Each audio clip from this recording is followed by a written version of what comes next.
Ang kwento ni Tomby.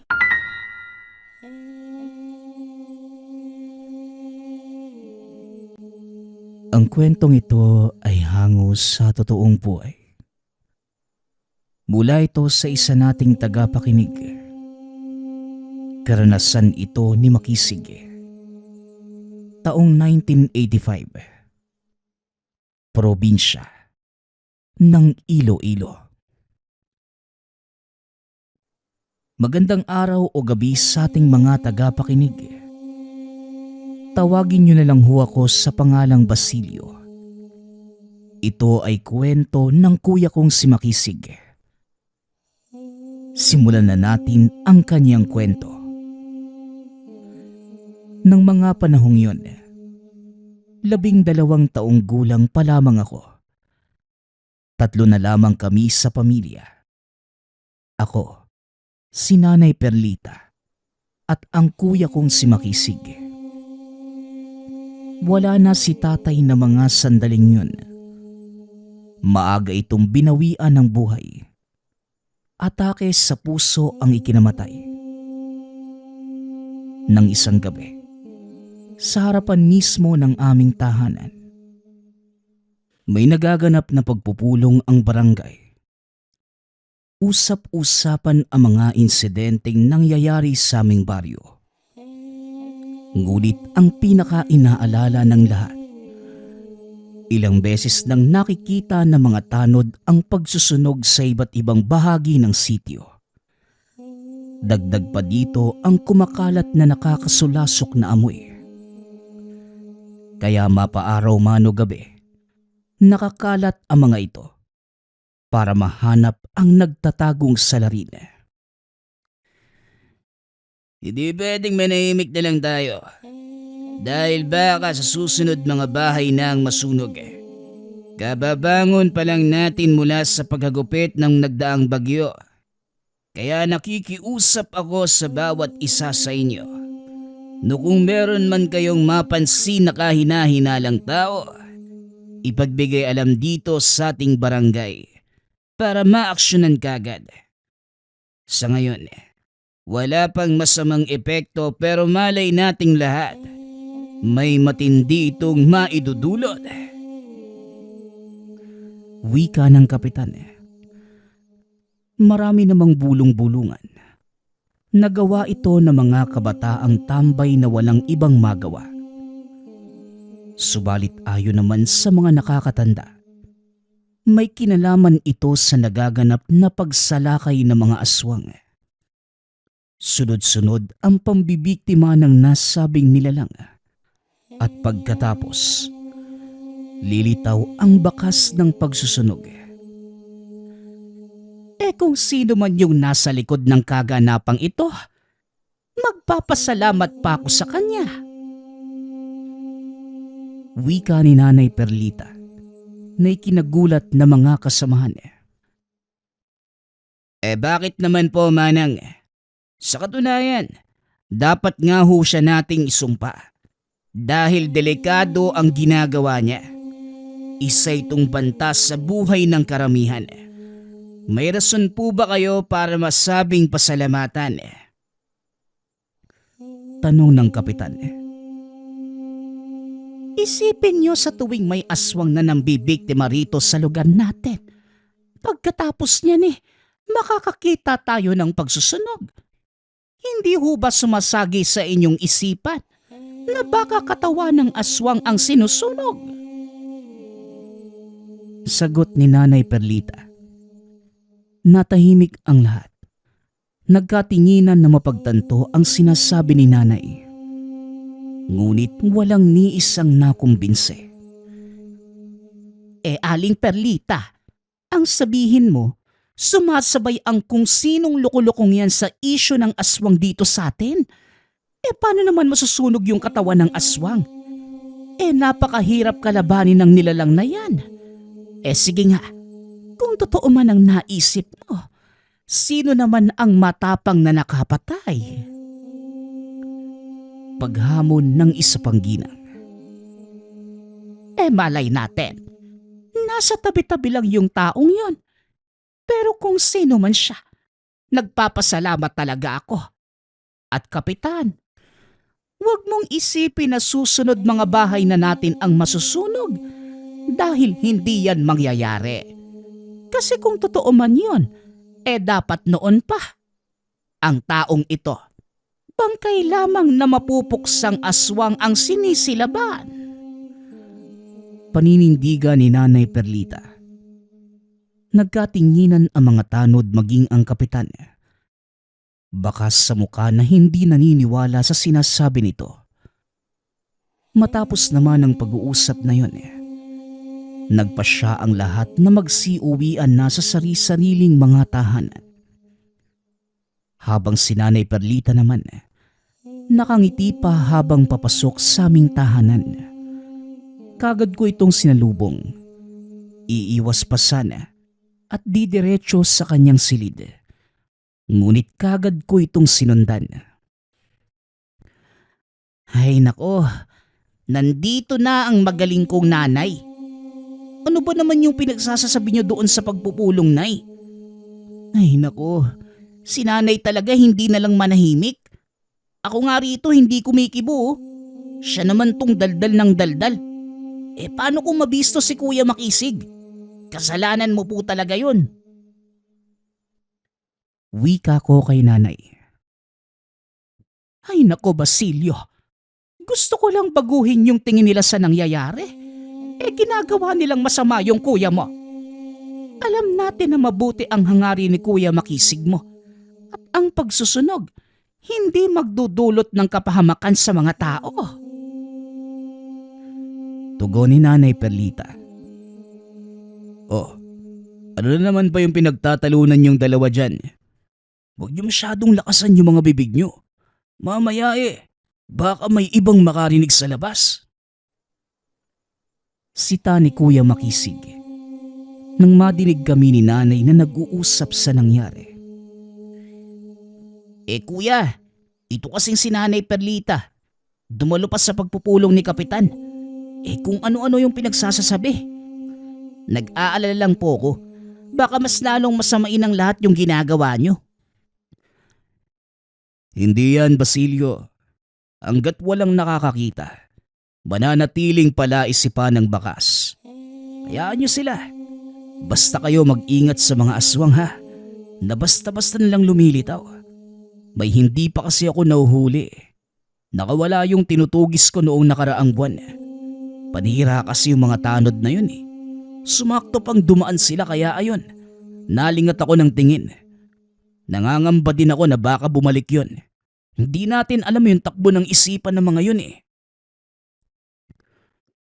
Hanggat nasa bahay lang naman kami, walang mangyayaring masama sa amin. Maiba nga tayo Makisig. Kuhang-kuha ng mga tanod ni Kapitan yung inis ko. Kumakatok pa sa mga kabahayan. 10 oras ng gabi. Mga walang hiya. Ang himbing na lang tulog mambubulabog pa. Tapos manghihiram lang pala ng posporo para pansindi ng sigarilyo nila. Wika ni Nanay Perlita. Natawa na lamang si Kuya Makisig. Siya nga pala kuya. Kilala mo naman yung bagong tanod, hindi ba? Iwasan mo na po yun ha. Kasi ilang beses ko nang nahuling tumitingin dito sa bahay.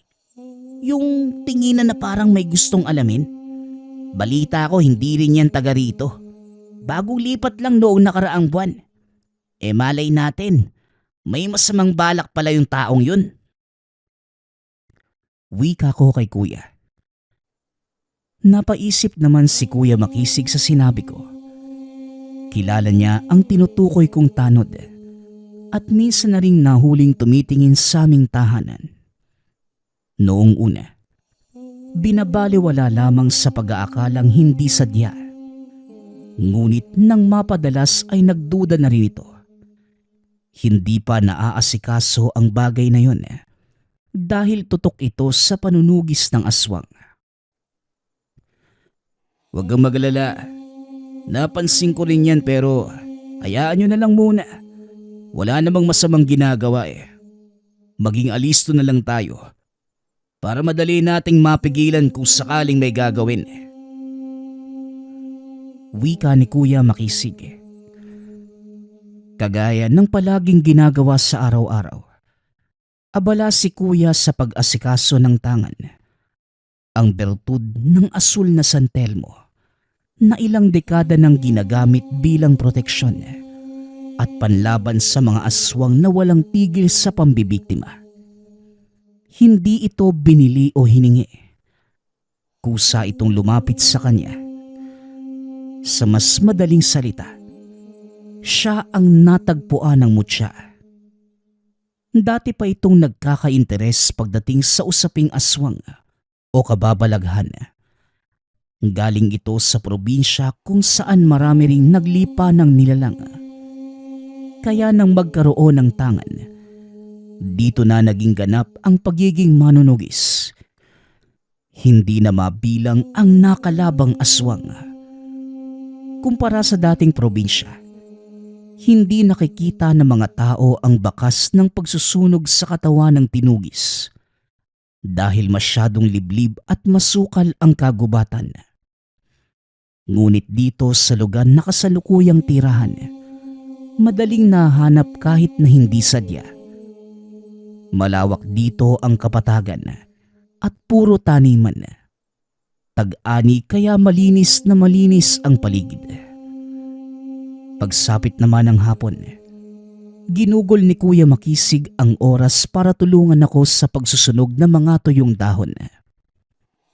Pinutol niya ang kalapit na puno at marami-raming sanga na dapat ligpitin. Sa kalagitnaan, kapansin-pansin ang presensya ng isang nilalang. Kagad tinignan ng paligid at bumungad si Mang Ernesto, ang bagong miyembro ng tanod. Nakatitig ito sa kanya habang bumubuga ng usok mula sa hinihit-hit na sigarilyo. Binaliwala lamang ito. Nagpatuloy sa paghahanap ng aswang dahil mas lumalakas ang amoy. Pero kahit saan man tumingin, wala naman siyang mahagilap. Kuya Makisig, nandiyan na naman si Mang Ernesto, nakatingin sa atin. Hindi niyo po ba sisitahin? Nakakailang titig na yan eh. Kinikilabutan ako nang wala sa oras eh. Palihim kong sabi kay Kuya nang mapansin ang tanod na nakatayo sa hindi kalayuan. Kahit nahuli na ito, hindi pa rin umaalis. Patuloy lamang sa pagtingin sa amin. Ipagpatuloy mo lang yung pagwawalis mo at umakto kang hindi siya napapansin. Lalapitan ko lang ha. Baka may gustong sabihin tapos nahihiyang pumarito eh. Wika ni Kuya Makisig. Habang papalapit sa kinaroroonan ni Mang Ernesto, unti-unting lumalakas ang amoy at nang tignan nito, dahan-dahang umaatras. Tinawag pa niya ang matanda ngunit nagmamadaling lumayo. Hindi maiwasan ni Kuya Makisig na pagdudahan ang kilos na matanda.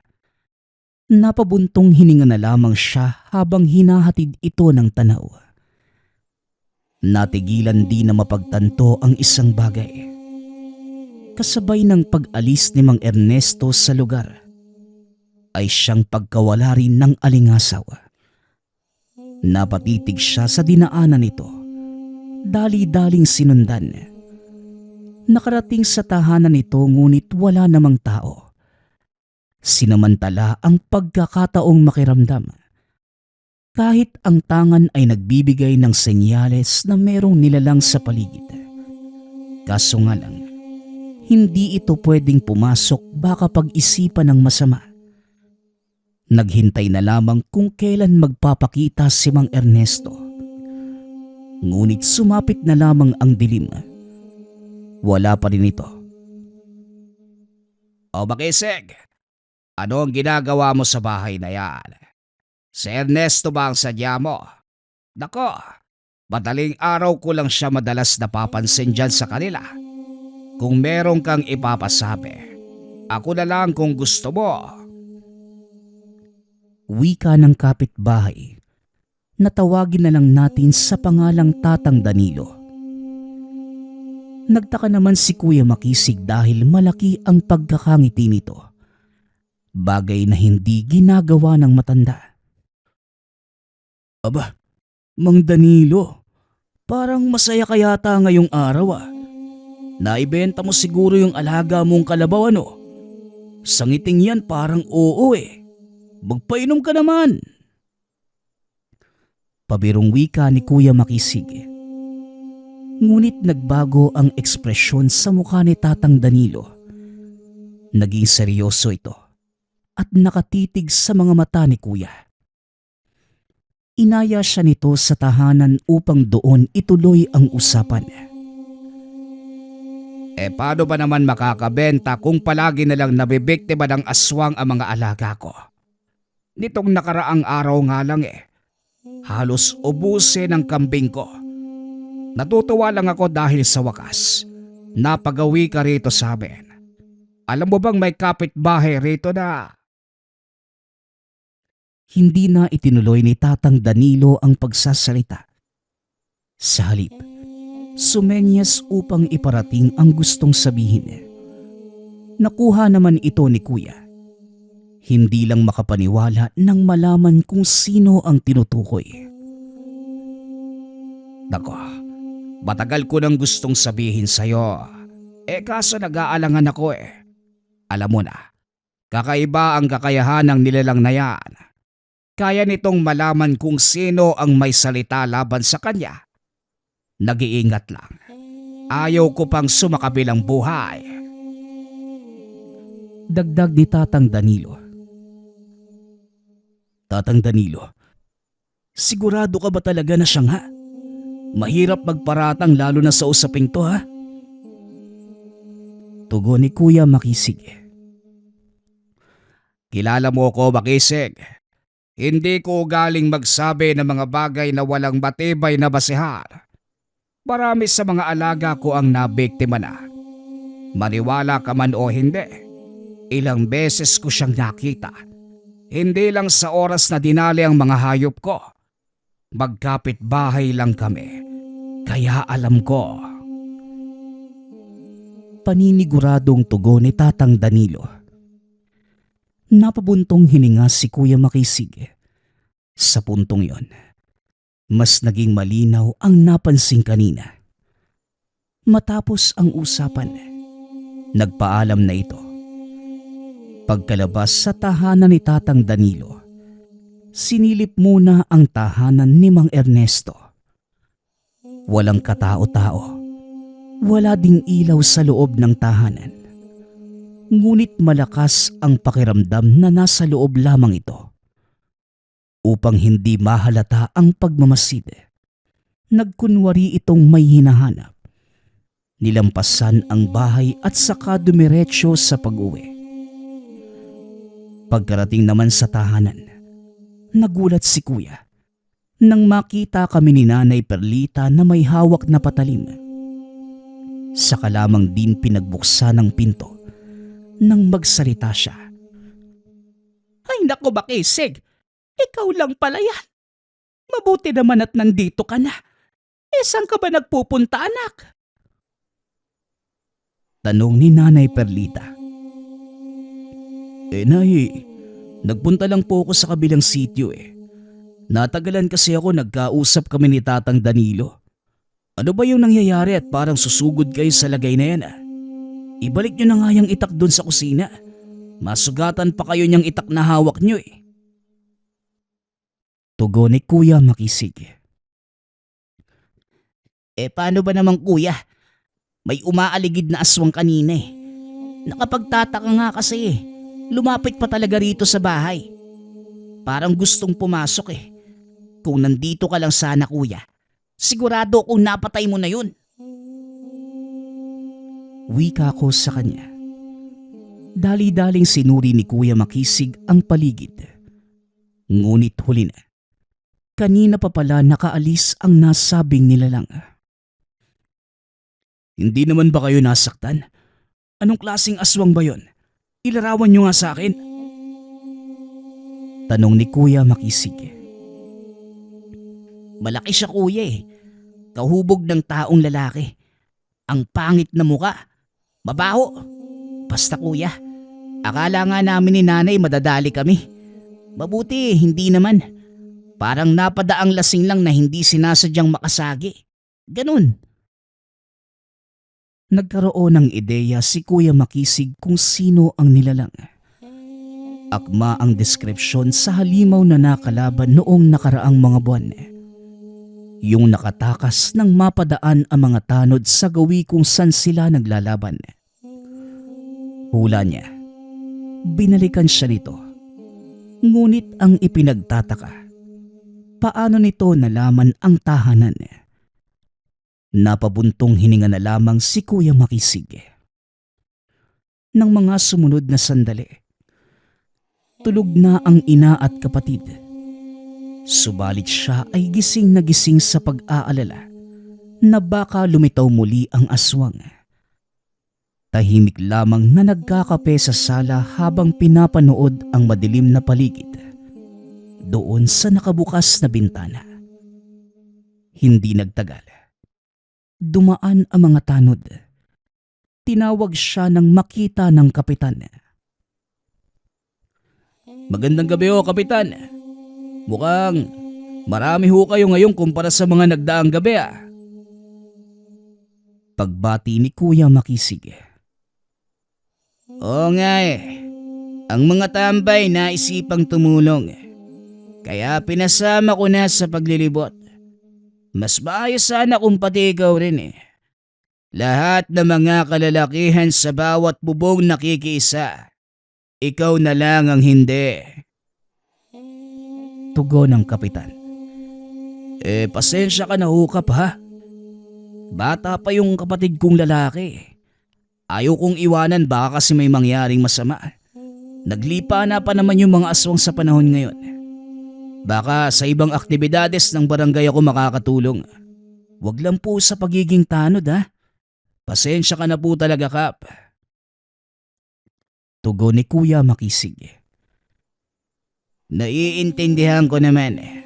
O siya, lalakad na kami para malibot ang buong barangay. Muling wika ng kapitan. Tumango lamang si Kuya Makisig. Tinitignan ang papalayong grupo. Tangkang babalik na sana ng tahanan. Napansin niya ang presensya sa hindi kalayuan. Naging alerto ang tanga na sinundan ng pag-alingasaw. Walang pag-aatubiling kumuha ng patanim at saka pinuntahan ang pinagtataguan ng nilalang. Nang sandaling makalapit, napalingon sa tahanan nang makarinig ng pag-angil nito.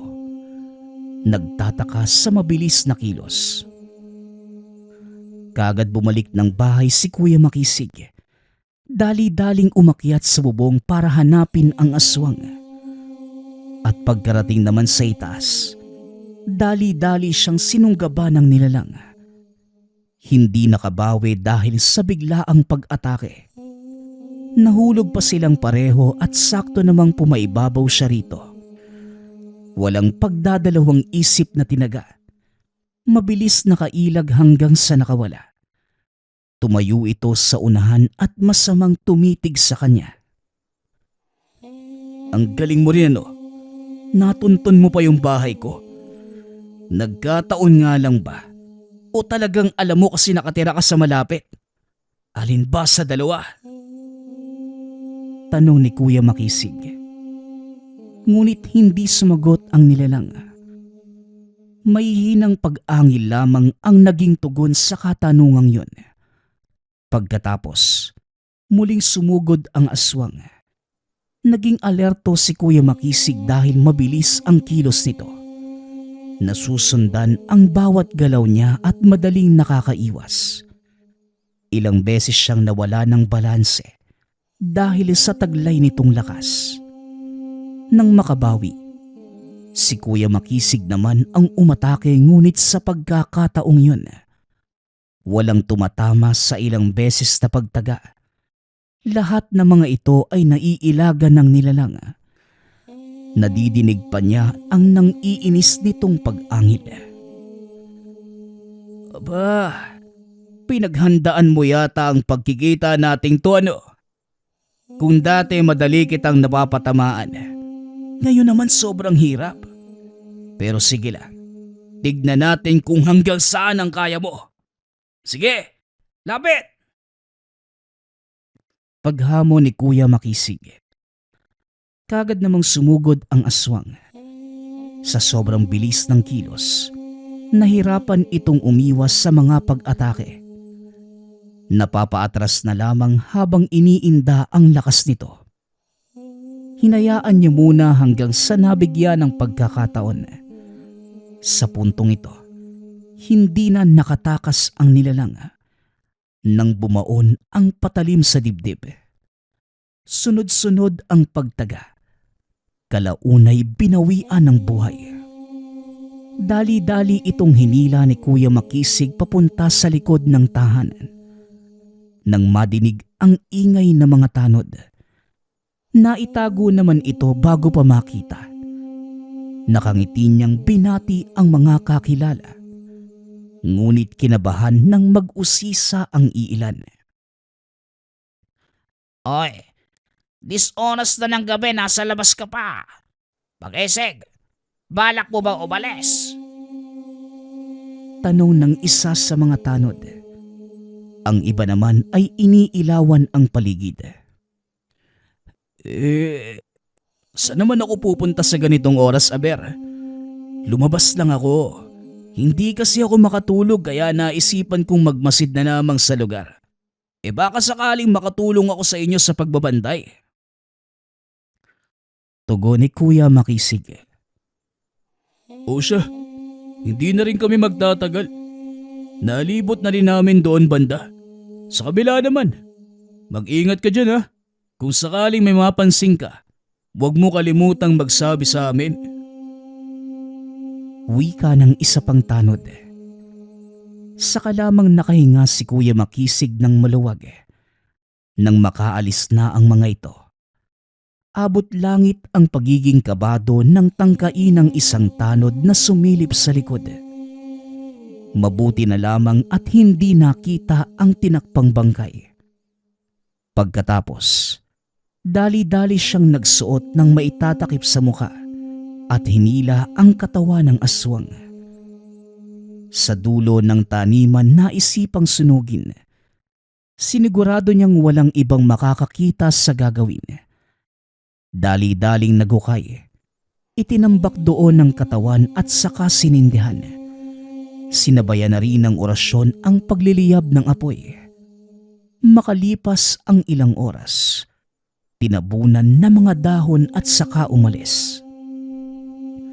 Kinabukasan, hindi na nagulat nang muling kumalat ang usap-usapan tungkol sa natagpuang bakas ng pagsusunog. Tahimik lamang na nakikinig si Kuya Makisig sa bulong-bulungan ng mga tanod. Hindi naman nakaligtas sa kanyang paningin si Mang Ernesto. Nakaupo ito sa unahan. May kalayuan ngunit malinaw na nakikitang nakatitig ito sa kanya. Sinundan din ng pagiging aktibo ng tangan. Ngunit hindi siya nagpahalata. Nagkunwaring nakikipag-usap lamang sa mga tanod. Ngunit nakabantay rito ang sulok ng mga mata. Ilang sandali pa, dumating na si Tatang Danilo at tuluyang naagaw ang atensyon. Makisig, nandito ka lang pala. Dumaan ako sa inyo kanina eh. Umalis na naman si Ernesto kagabi. Napansin ko madaling araw uli nakabalik. May bit-bit pang sako. May patak-patak ng dugo doon sa dinaanan eh. Balita ko rin, may dinalang kambeng sa kabilang lunsod. Alaga ng kakilala ko. Wika ni Tatang Danilo. Tumitingin muna ito sa paligid bago nagsalita. May nakainkwentro ko kagabi. Baka yun yung aswang na dumali sa alaga ng kakilala mo. Tugon ni Kuya Makisig. Sinadyang hinaan ang boses. Hindi, iho. Bago nangyari ang pambibiktima, Nakita ng mga kapitbahay ang isang taong dumaan. Pagkarating sa unahan nag-iba ang anyo tapos makalipas ang ilang sandali. Humiyaw yung mga hayop. Nang tignan naman, wala nang naabotang buhay. Hindi ko nababanggitin ang pangalan. Mukhang alam mo naman kung sino. Muling wika ni Tatang Danilo. Napabuntong hininga si Kuya Makisig. Nang balikan ng tingin ang pwesto ni Mang Ernesto, wala na ito roon. Nagpatuloy ang kanilang usapan hanggang sa nagkaayaang umuwi. Sa tahanan, hindi maiwasan ni Kuya Makisig na maisip ang mga bagay-bagay tungkol sa napapansin kay Mang Ernesto. Malakas ang kutob niya na tama ang lahat ng hinala, pati na ang sinabi ni Tatang Danilo. Muli itong napabuntong hininga. Hindi inakalang magkakaroon ng kapitbahay na aswang. Sa katunayan, magmula noong narinig na may bagong lipat, palagi itong nakakaramdam ng panganib. Ngunit wala sa isipan na kay Mang Ernesto nang gagaling. At isa pa, masyado ring okupado ang sarili sa mga aswang na bigla na lamang nagsisilitaw. Habang nag-iisip, biglang naalerto nang magbigay senyales ang tangan. Dali-dali siyang naghanda at saka pinakiramdaman ng paligid. Nang mapagtanto ang pinanggagalingan ng presensya, dali-daling lumabas. Hindi na nahirapang maghanap dahil bumungad kagad ang aswang. Nang makita siya nito, tinangkang tumakbo. Kamuntikan pang maabutan ngunit laking gulat nang mawala. Ilang sandali pa, nakarinig siya ng pag-angil mula sa likuran. Paglingon ay nasa bubong na ito ng tahanan. Naisip ni Kuya Makisig ang nangyari noong nakaraan. Ang huling nakalaban na halimaw ay ganitong-ganito ang galawan. Hindi tuloy niya maiwasang isipin na baka nabuhay itong muli. Ngunit kung amoy at bigat ng presensya ang pagbabasehan, ibang-iba ang dalawa.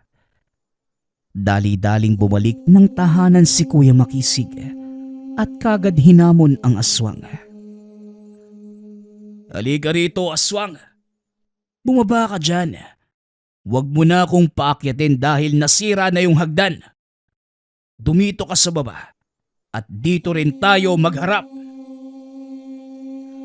Paghamon ni Kuya Makisig, malakas na umangil ang nilalang. Pagkatapos ay kusang bumaba. Naghanda naman si Kuya Makisig. Nakailag bago matamaan ng pag-atake. Kamuntikang mapuruhan dahil sa mabilisang kilos ng nilalang. "Lintik na yan. Sandali nga. Magkakilala yata kayo ng aswang na nakalaban ko noong nakaraan. Parehong-pareho kayo ng galawan eh. Masyado kayong mabilis. Magkamukha rin nga kayo eh." Wika ni Kuya Makisig. Nagpatuloy ang kanilang sagupaan. Nagtapatan ng lakas ang bawat isa. Nakuha ring makipagsabayan ni Kuya Makisig. Ngunit may mga pagkakataong naiisahan sa pamamagitan ng panlilinlang. Hawak nito ang bibig matapos ilang beses tumama sa konkretong bagay. Hindi naman nagdurugo. Dama lamang ang sakit. "Pambihira! Napakatigas mo naman!" Wika ni Kuya Makisig. Sa puntong ito, nagising na si Nanay Perlita. Aksidenteng naibato ang hawak na gasera. Tumama pa sa aswang. Nang sandaling matapon ang gaas sa katawan ng aswang, dali-dali itong nagliyab. Nagwala ang nilalang. Habang si Kuya Makisig naman, tawa ng tawa sa isang tabi. "Sus Mariosep, Ito lang pala yung pwedeng itapat sa'yo eh. Patay ka ngayon. Wika ni Kuya Makisig, habang pasimpleng pinapagpagan ng sariling kamay ang braso na umaapoy. Sa sobrang lapit sa aswang, natalsika na rin. Dinampot muli ang patalim at saka walang tigil na pinagtataga. Nangisay ito habang umaangil. Nagmamakaawa pa ang boses subalit huli na. Paglipas ng ilang sandali, tuluyan na itong nalagutan ng hininga. Diyos ko, kung hindi ako naihi at nagising, ay wala pa akong kaalam-alam na may nangyayaring bakbakan dito sa harap ng pamamahay ko. Akala ko nga aso yung nag-aaway eh. Wika ni Nanay Perlita. Dali-dali itong kumuha ng tubig para sana apulahin ng apoy. Ngunit kagad itong pinigilan ni Kuya Makisig. Wag na, Nay. Hayaan mo para hindi na ako magpapakahirap sa pagsunog ng katawan yan. Aba, dito pa talaga sa bakuran natin. Dalhin mo naman sa malayo. Ano ka ba? Wika ni Nanay Perlita. Pumayag naman si Kuya Makisig. Ngunit nang tangka na sanang hihilahin palayo, nagsidatingan ang mga rumorondang tanod.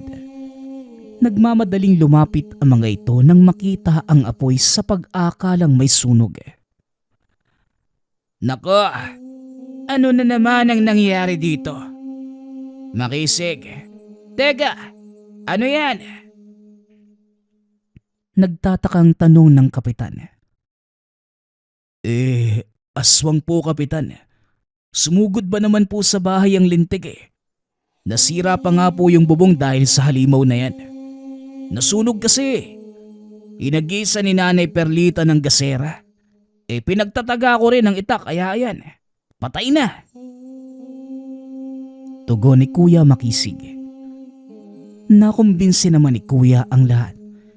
Dahil may matibay na pruweba ang pagsalakay ng aswang. Nasira ang bahagi ng bubong na pinagkakalmot kanina. Maging ang mga bakas kahit saan. Inutusan ni Kapitan ang mga tanod na dalhin sa malayo ang nagliliyab na katawan ng aswang. Inapula muna ang apoy. Muling sinindihan ng maipwesto na. Pagkatapos, si Kuya Makisig ang gumawa ng paraan para magbago ang isipan ng mga ito sa usaping bakas ng pagsusunog. Kapitan, hindi mo ba naiisip yung naiisip ko? Tignan po ninyo, ganyan na ganyan yung natatagpo ang mga bakas. Ibig bang sabihin ito? Hindi na itinuloy ni Kuya ang sasabihin dahil kagad naman itong naintindihan ng kapitan. Natawa pa nga ito dahil hindi sumagi sa isipan ang ganong bagay. Pinuri nila si Nanay Perlita sa sinabi nito noong nagpupulong. Ang tanong na lang na hindi pa nasasagot, kung sino ang taong pumupuksa sa mga aswang. Sa loob ng ilang taon kong paninilbihan sa lugar natin, ilang beses na ring nakahanap ng bakas ng pagsusunog. Inakala pa natin na masamang banta. Yun pala, tulong para mailayo tayo sa kapahamakan. Gawa ng nilalang na yan. Sasang-ayon na ako sa sinabi ng nanay mo, Makisig. At kung sino man ang taong nasa likod nito, pinasasalamatan ko siya ng taus-puso. Kung pwede lang siyang makilala, iimbitahan ko pang maghapunan sa aking tahanan. Alokin ko rin ang trabaho at bibigyan ng kabuhayan. Malaki ang naitutulong niya kaya dapat lang na mabigyan siya ng biyaya. Kaso parang ayaw niyang magpakita sa atin. Wika ng kapitan. Napatango na lamang si Kuya Makisig.